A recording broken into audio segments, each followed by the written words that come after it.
One of the things I notice a lot of times is that, the insurance company is always the big bad wolf, the big bad guy, but they also have several components and constituents that they're trying to please as well. So a lot of this has to do with who's paying. So whether it's an employer-sponsored health plan, which is usually the most profitable, both for the insurance company as well as for the provider. Usually they pay higher rates than the government plans of Medicare or Medicaid.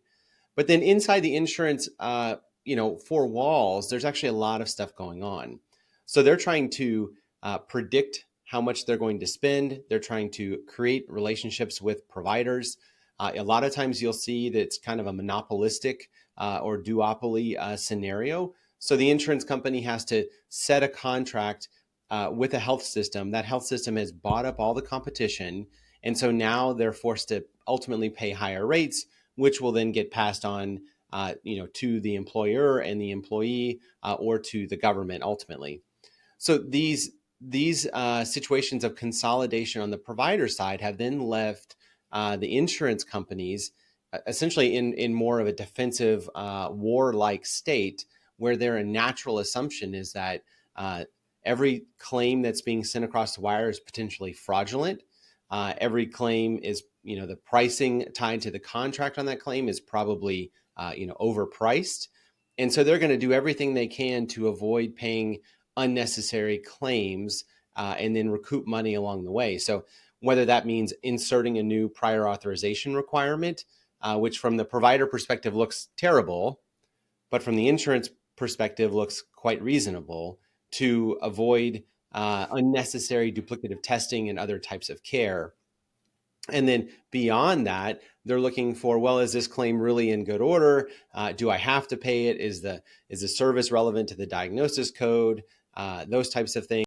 And then if I do pay it, I'm also going to have somebody, kind of a bounty hunter, coming behind me in the form of a payment integrity firm to go double check. Maybe your taxonomy code licensure was wrong, and therefore I can unwind a payment, or maybe some paperwork slip up between here and there happened.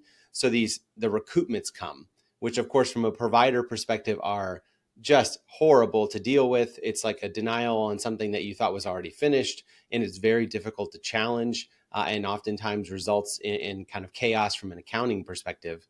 But those payment integrity firms view themselves as doing a service to the entire system by making sure that every claim was clean.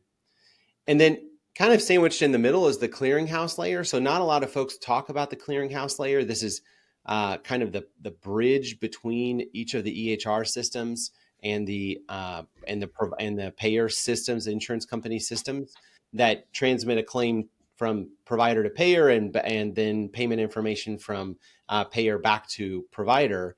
And they're making an effort to spot check some things on the claim and try and add some value on the front end to the outbound claim, or on the back end to maybe an inbound denial, and creating tools there.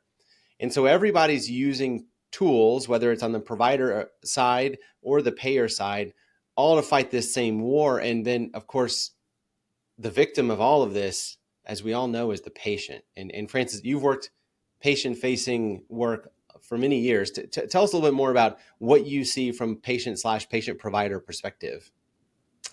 Yeah. So, the patient side, you've got currently engagement tools that are, starting to become more and more accepted, adopted, where it allows the patient to engage with the office for an appointment, or whether it be for instructions on an upcoming procedure, ways to pay on a bill, or view your account. So that's becoming more and more prevalent as far as availability.